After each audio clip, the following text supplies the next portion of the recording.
And the idea is not only to hear things, but there's a tremendous power in reliving, reenacting moments and experiences. So tonight, more than just hearing stories and experiences, but you'll have the opportunity to watch and to experience our students reenacting those stories and those experiences that you shared with them. I want to take us a moment just to thank our Holocaust Studies teacher, Ms. Carrie Reichart, Rebecca Lopkin, Daniel, and Zachary, and Michael, and Nani. Thank you for all of the hard work that you've put in. And again, can't thank you enough to our special guests who shared with us. And we hope everyone will undoubtedly feel and experience the impact of these stories tonight and take them with us as we leave. Sit back, take it all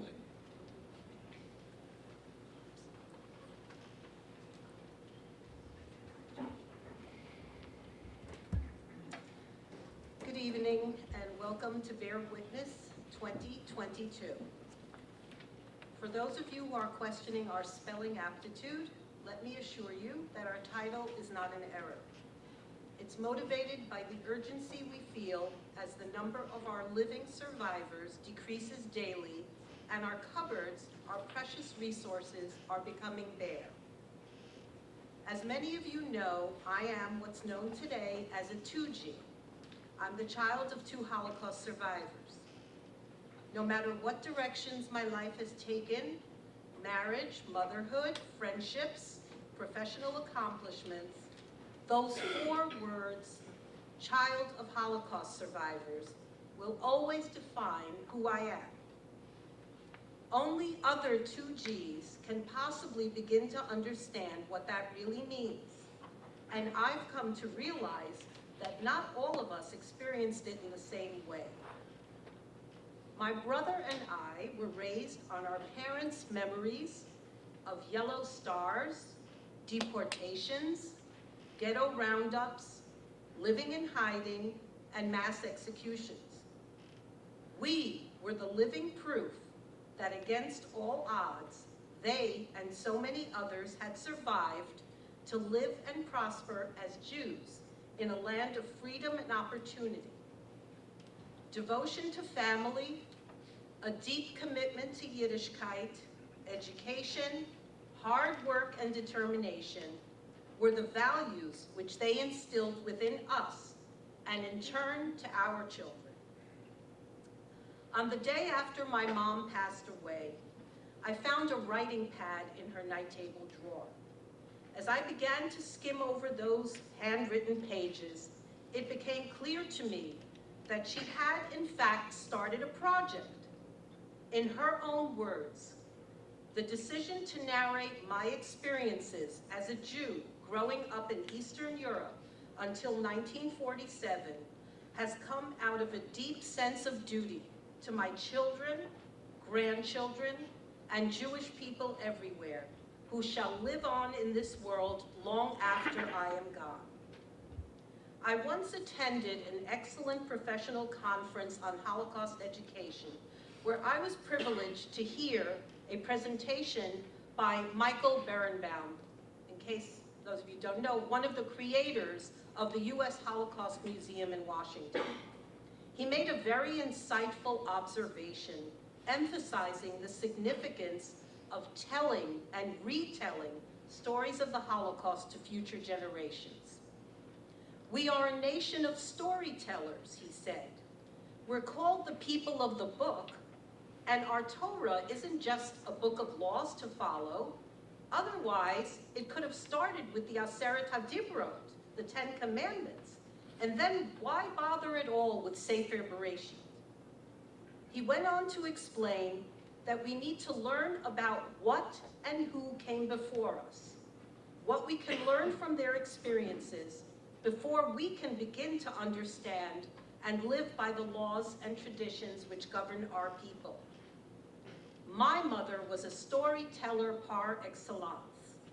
She understood that as she shared her stories with us, she was passing the torch and her legacy. When she became gravely ill, I decided that in my capacity as chairperson of TABC's History Department, I would begin to carry that torch by becoming another storyteller of the Holocaust.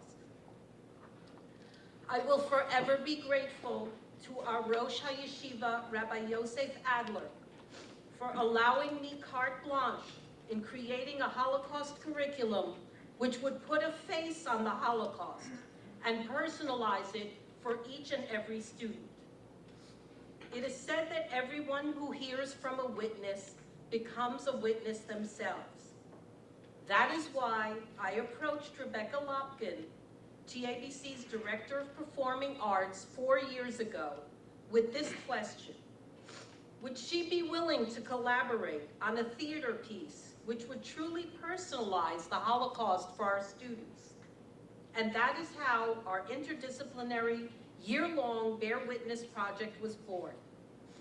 These students learned historical background, they interviewed 4 survivors, journaled their thoughts with each one, visited the Holocaust Museum and Center for Tolerance in Education in Rockland County. Unfortunately, this year, normally we go to the Museum of Jewish Heritage as well in New York, but this year they were changing the exhibit, and unfortunately Dr. Rudensky said it wasn't a good idea. And then spent weeks in their attempt to actually become the survivors whom they met. I would like to take this opportunity to publicly thank my professional colleague and my good friend, Rebecca Lopkin, for all the extra work which she puts into Bear Witness. Through our time scouting out locations, through hours spent actually filming, and for all your solo hours spent editing, well, last night I helped too. You stuck by me and never lost your enthusiasm for making this production happen. And we did have some fun with it too, didn't we? So thank you, Rebecca. It's my hope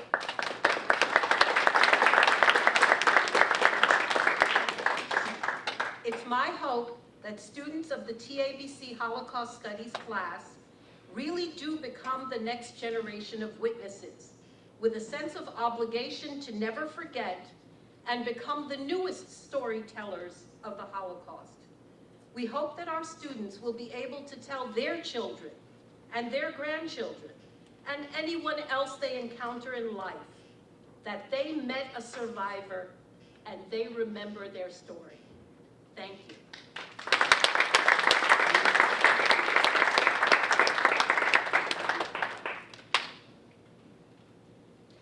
Hello, I'm Rebecca Lopkin. Thank you for those kind words. Hello, everyone. Thank you. I usually get applause after I perform, not before, so that's a pretty good audience right here. We envisioned a student project which would bridge the gap between a typical history class and a theater production. In addition to learning about the history of the Holocaust, racism, genocide, World War II, our students spent much of the first semester learning from survivors. They heard their testimonies firsthand, had the opportunity to ask many questions, engage in meaningful discussions with the survivors themselves.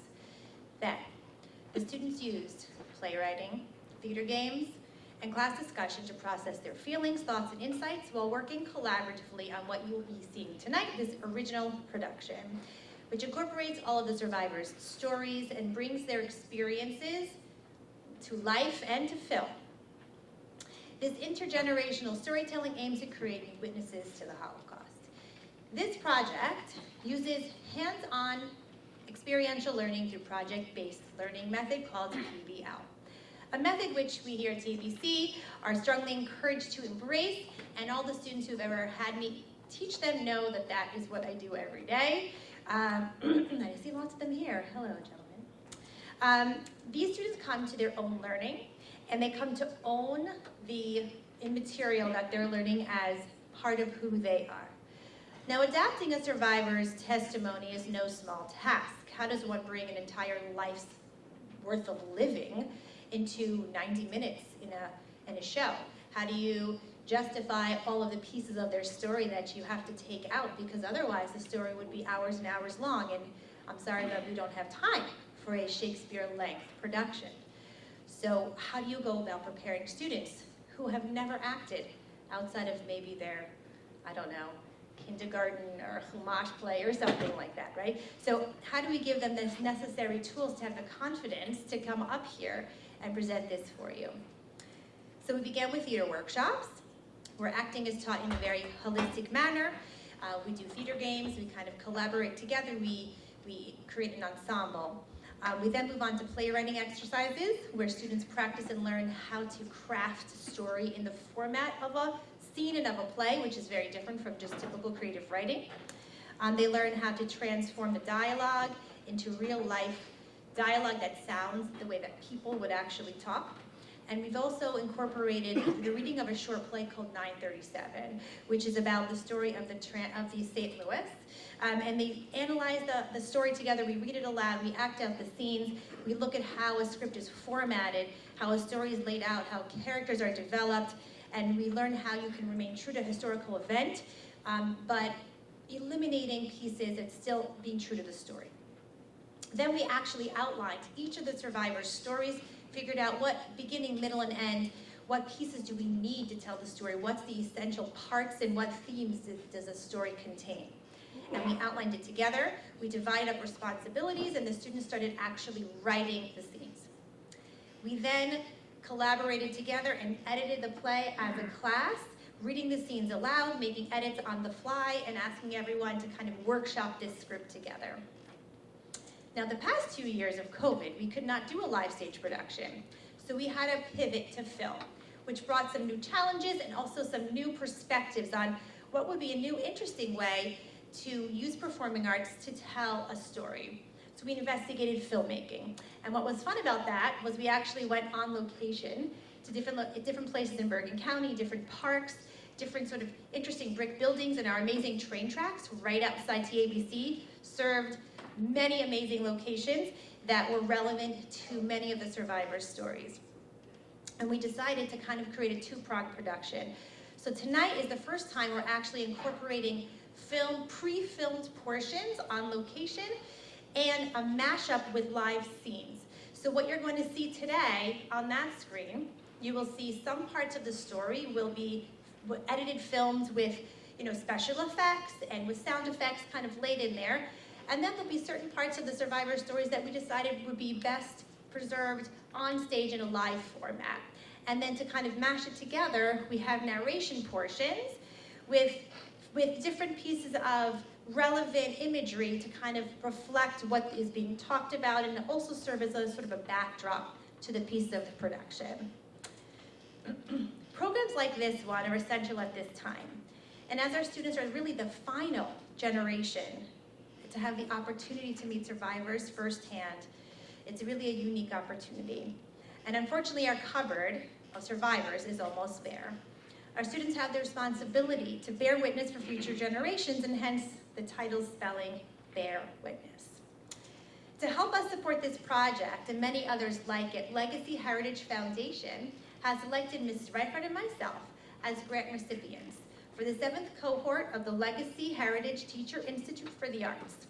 This year-long program brings together arts teachers, Judaic studies, and Jewish history teachers from all different Jewish schools across the country to collaborate, to learn from one another, to gain new skills and techniques that we plan on bringing right back here to TABC to help embellish this program. And we're grateful to Legacy Heritage for selecting us to participate in this year's cohort. Part of what we do in arts and education is to create lifelong friendships and connections.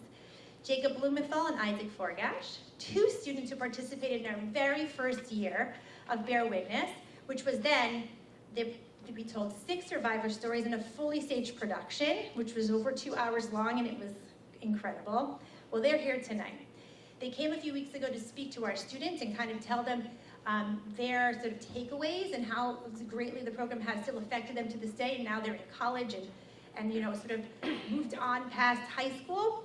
And they are here today to share with all of you how those experiences are still resonating with them and how they're still influencing their lives. And I see some more participants from, Gabe is here too, so it's so nice to see you. So Isaac and Jacob, please go up and share a few words before we begin.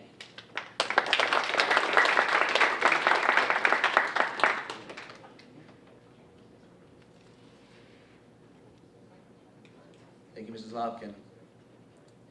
The adage says that a picture is worth 1,000 words, but if the picture is unexplainable, is it really worth those 1,000 words? For the Holocaust, it is most true. Nowadays, we are faced with people who reject those images from the Holocaust. Without an explanation, they can lose their luster if there's no one willing or able to provide the narrative. Tonight, 5 students will provide their interpretations of these pictures. They will bring the stories to life. They will testify to the validity of those images from over 70 years ago. Hopefully these students, who have dedicated so much time into crafting their explanations, will be able to leave a lasting impression on all of us and give us the ability to carry the stories forward forever. We, Jacob and I, and the rest of my classmates, can attest to the power of that experience from when we participated in the Bear Witness Project of 2019. On a personal level, the Bear Witness Project from our senior year in TABC created a lifelong bond between all of its participants. Through it, our class formed a very strong connection with one another, so that whenever we may see each other, we reflect back on the experience, where we are able to share and retell that awesome journey which we all took together. Even though we are at different stages and places in life now, that bond will never be lost. We sincerely hope that that will have the same lasting effect on the members of Bear Witness 2022. Our hope and our goal is to be able to bear witness, retell, educate, and if need be, defend these survivor stories for the rest of our lives. And I hope that all of you gathered here tonight will choose to do the same.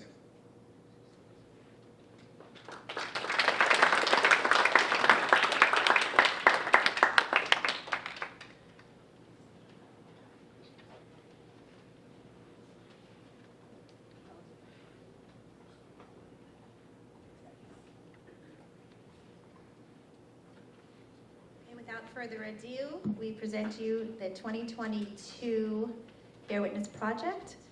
Thank you to Ken, who came back, who used to work here, and now he's back to help us tonight. He's amazing. He'll be working our tech.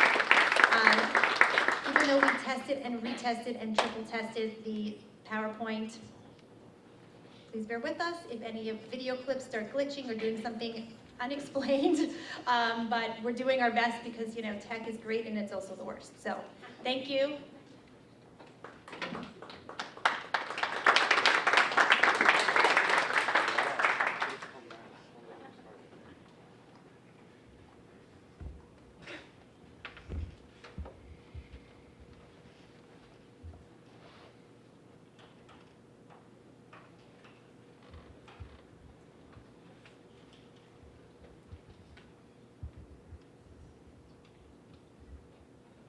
My name is Alice Ginsberg.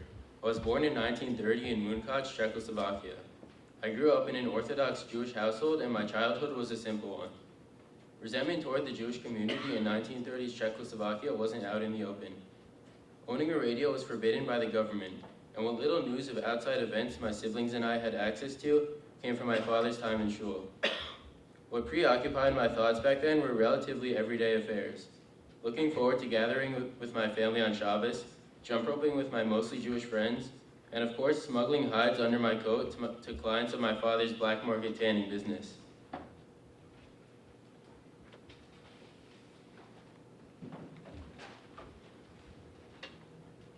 Alice, Mamala, help me with this? Of course, Tati. You look so tired. I'm sorry, Mamala. These skins were just very hard to prepare. It took a few hours. The skins are beautiful, Tati. I'm sure they'll bring you a lot of money in the black market. I hope so. Times are really tough. We need it. I miss when you had your groceries store. Indeed, Alice. I miss it too. Those were simpler times. I miss all the customers and seeing them shop for the holidays and Shabbos. I lives in public. We didn't have to fear for our lives. We could live together as a family, not have to look over our shoulders.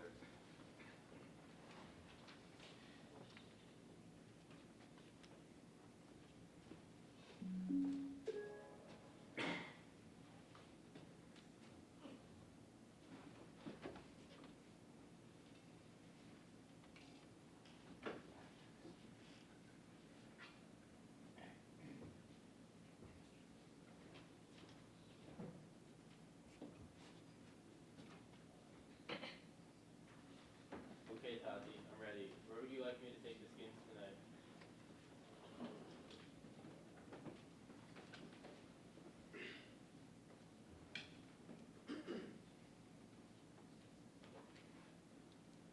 My hometown of Munkac is located in Czechoslovakia and was under Hungarian occupation as they collaborated with the Germans from 1939 until 1944 when the Germans actually invaded. After surviving life in the ghetto for many weeks, one day our worst fears came true. We were rounded up and forced into cattle cars with 80 to 90 other people. It was such a tight space that we had to take turns either sitting or standing. Finally, after about 3 days on the train, we arrived at Auschwitz. The sign over the gate, Arbeit macht frei, was a message to all of us. If we wanted to survive at all, we would have to work very hard. As the uniformed guards screamed for people to disembark from the trains, dogs barked, and grandfathers, uncles, mothers, and children jumped off the trains toward the unknown. The smell of fire, something burning, was around all of us.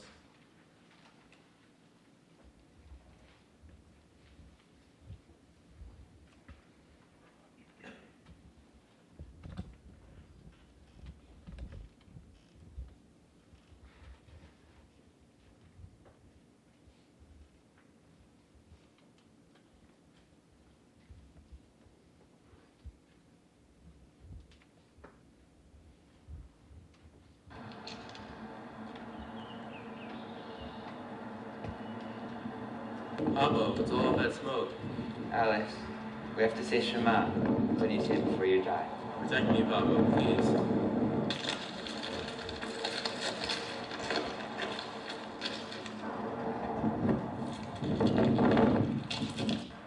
Everyone line up. Women over there, men over here. Alex, stay with me. How old are you, child?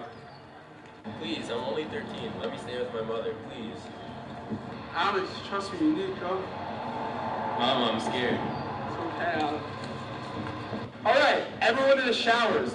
Line up for your haircuts.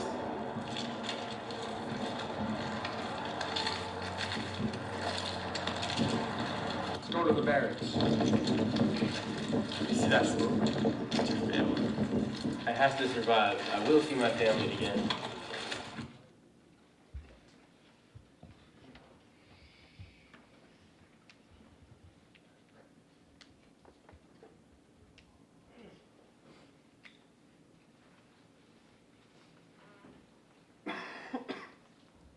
Throughout my time in Auschwitz, what kept me going and gave me strength to survive was the hope that I would be reunited with my mother again one day.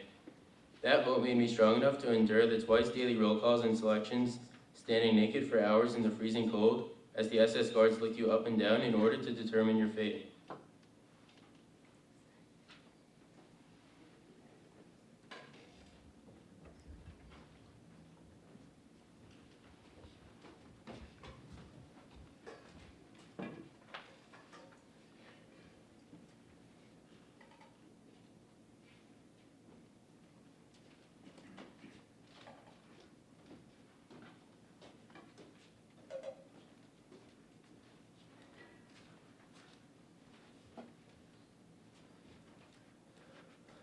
Just sit there. Eat up. More green soup? I can't keep this down. Me neither. I'll take it. At least we still have some bread. I need to save mine. Make sure no one takes it.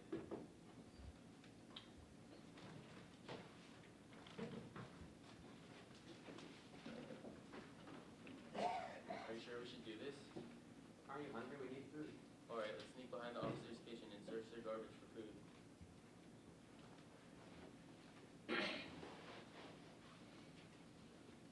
Potato peels, here. We can't keep living like this. We have to. We have to keep going.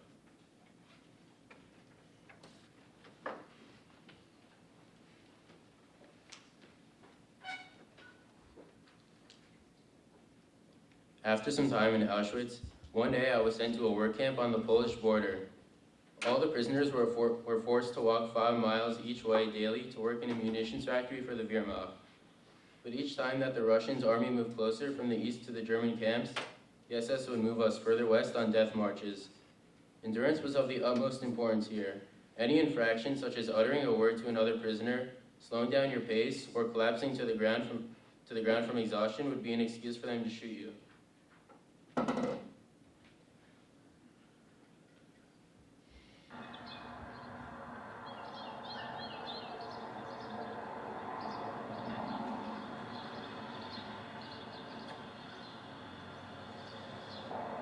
Where are we going? I don't know, but this doesn't seem like the right path we've been taking to the munition factory. Maybe they're sentencing us to our death. Rouse! Rouse! Everyone must march in these lines. If I hear any complaining, he'll be shot on the spot.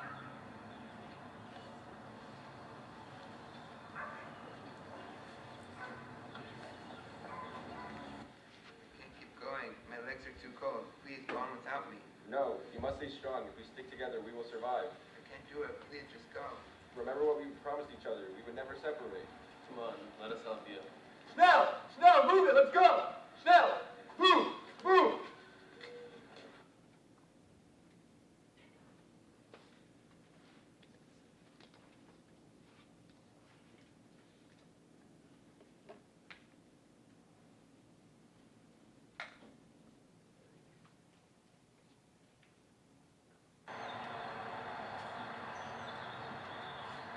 I wonder why they're making us dig ditches.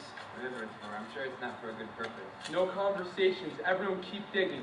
Just keep digging. How many days are they going to keep us here digging? Wait, where are all the SS guards? Maybe they ran away from the Allies? Well, let's find some food before we go.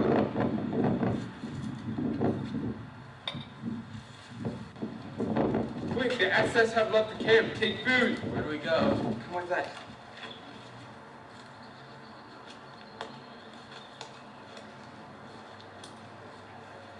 Look over there. I see some of the prisoners. Gotta catch up with them.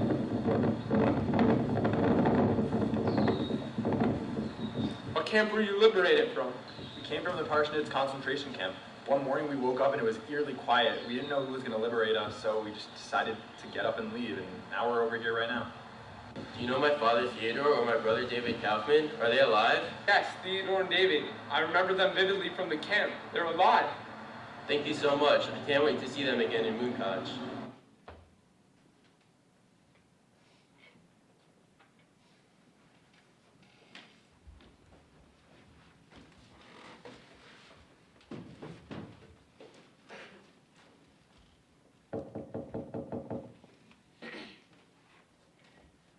Hello? Can I help you? Who are you? Where's my father? This is my home. I don't know where your family is. This is my apartment.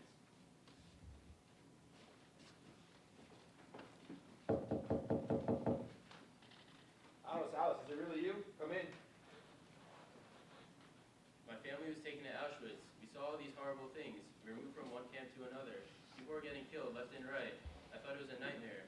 Every day I didn't know if I would see the next sunrise, and I may be the only one from my family who survived. Have you heard anything from my family? Your father's in Budapest. Your sisters may be there too. Go see them now. We'll be in contact soon.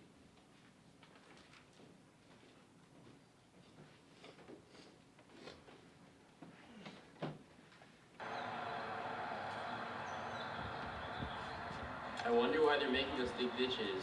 Whatever it's for, I'm sure it's not for a good purpose. No conversations. Everyone keep digging. Just keep digging. How many days are they going to keep us here digging? Wait, where are all the SS guards? Maybe they ran away from the Allies? Well, let's find some food before we go.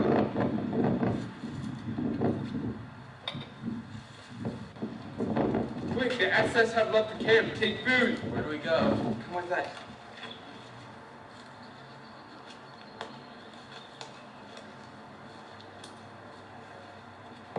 Look over there. I see some of the prisoners. Gotta catch up with them.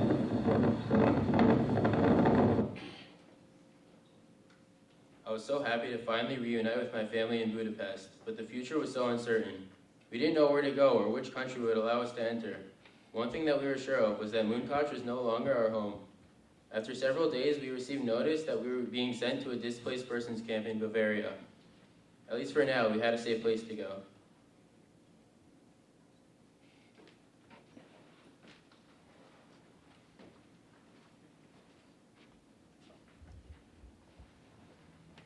I'm so excited for our Hebrew folk music recital tomorrow.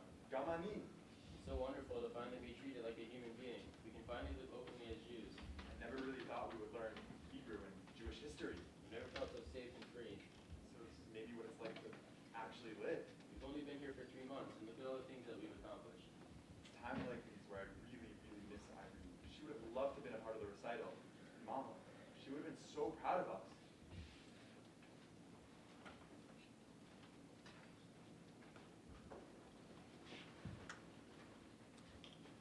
After spending 2 years in the DP camp without a real home, Papa's prayers and efforts finally came through for us.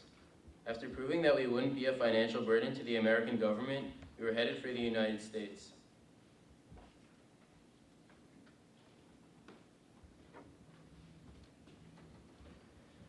I have great news to share. We finally got our visas. Where are we going? Palestine? We can finally see Irene again. We won't be going to Palestine. We'll be in America with your uncle. What will we do there? Where will we live? We don't even know English. Our uncle has sponsored our trip. Me and Shushi will get jobs, and you and David will go to high school. When do we leave?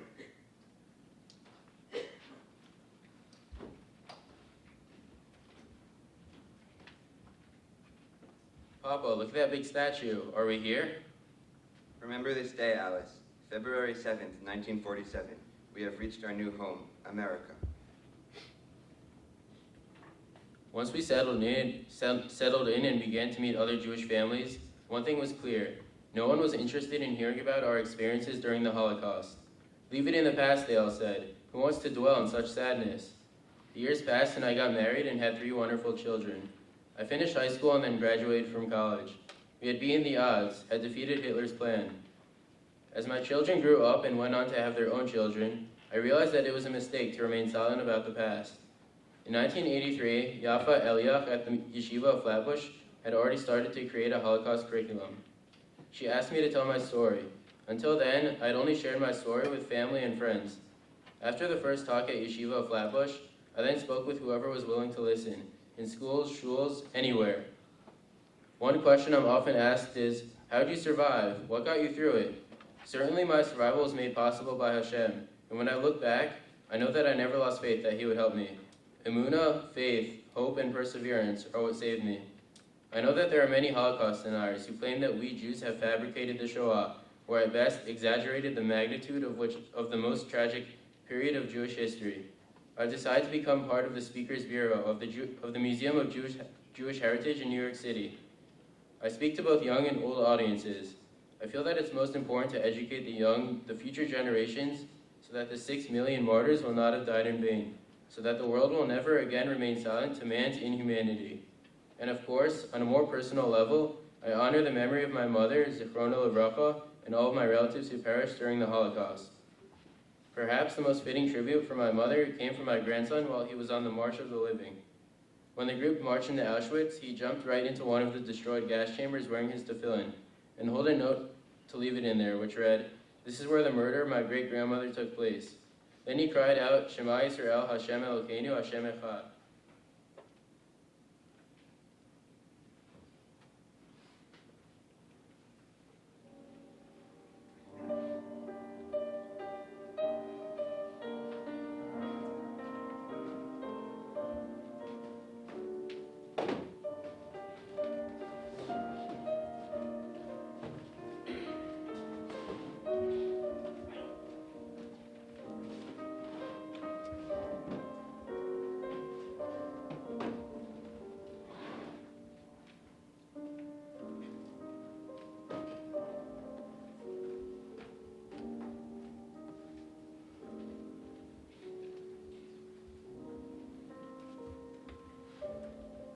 My name is Andy Sarkany. I was born in Hungary. In September 1940, with World War II now well underway, Hungary became the 4th nation to officially join the Axis. That was when my father's friend warned him to move us into a building in the old Jewish quarter of the city that was known as the 7th District of Budapest, because he had heard that eventually all the city's Jews would be rounded up and confined there. Admiral Miklos Horthy was in charge of the Hungarian government and eventually collaborated with Hitler. In November 1944, the Arrow-Cross regime ordered the remaining Jews of Budapest into a ghetto which covered an area of 0.1 square miles and held nearly 70,000 people.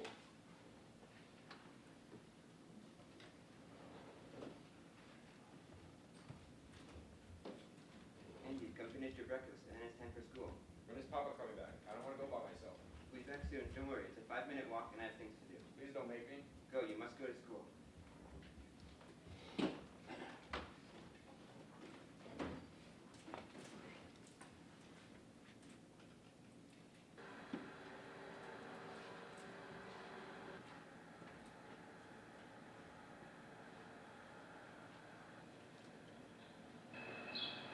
Hey, Peter, look, it's a Jew. You're right. Hey, Jew boy, give us your knapsack. Don't bother. Who wants what a Jew owns anyways? Fine, but listen here, little Jew boy. Better go back home or we'll call the police. Run! Run!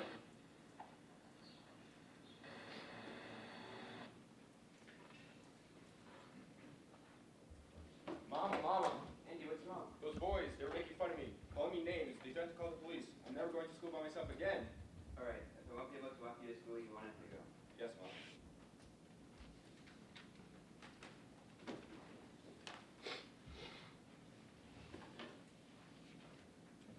Admiral Horthy adopted many Nazi policies, which of course included singling out Jews for persecution. My father was among many men who were sent away to labor camps.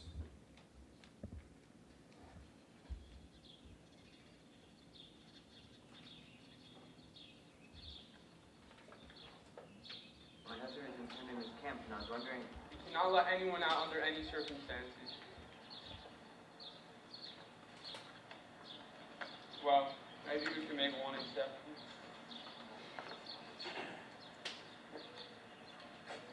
How'd you get me out? No one gets out of work. I grabbed the guards. Andy and I needed you home. I used our jewelry and cash to get you out. I always knew that you were always brave. I love you. Come, let's get home. We need to get some food into you. In March 1944, Hitler launched Operation Marguerite and ordered German troops to occupy Hungary. Jews were subject to a prolonged period of oppression by anti-Jewish laws that imposed limits on their participation in public and economic life. From the start of the occupation of Hungary in 1944, Jews and Roma were deported to Auschwitz. By the end of the war, the death toll was an estimated 600,000 Hungarian Jews and an estimated 28,000 Hungarian Roma.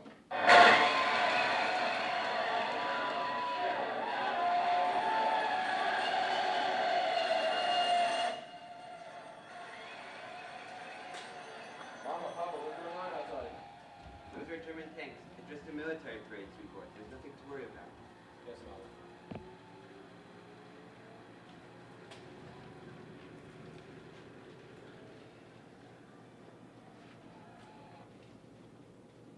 In the ghetto, food and water supplies were dangerously inadequate. Medical care was virtually non-existent. Hungarian authorities forbade the Jews from leaving the ghettos. Police guarded the perimeters of the enclosures.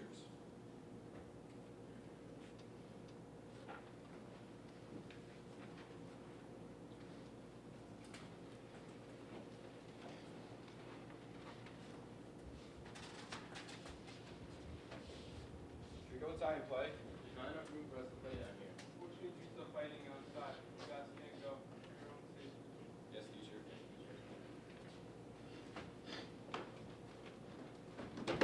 Ow! Teacher! Teacher! Andy! He's seriously hurt. Go get his mother right now. It's gonna be okay, Andy. It's gonna be okay. He's very hurt and needs medical attention from outside the ghetto. How are you going to get him out of the ghetto? I'm gonna take off his Jewish star and disguise him as my own son. How can I ever repay you? Remember, stay safe. Mama, I'm scared.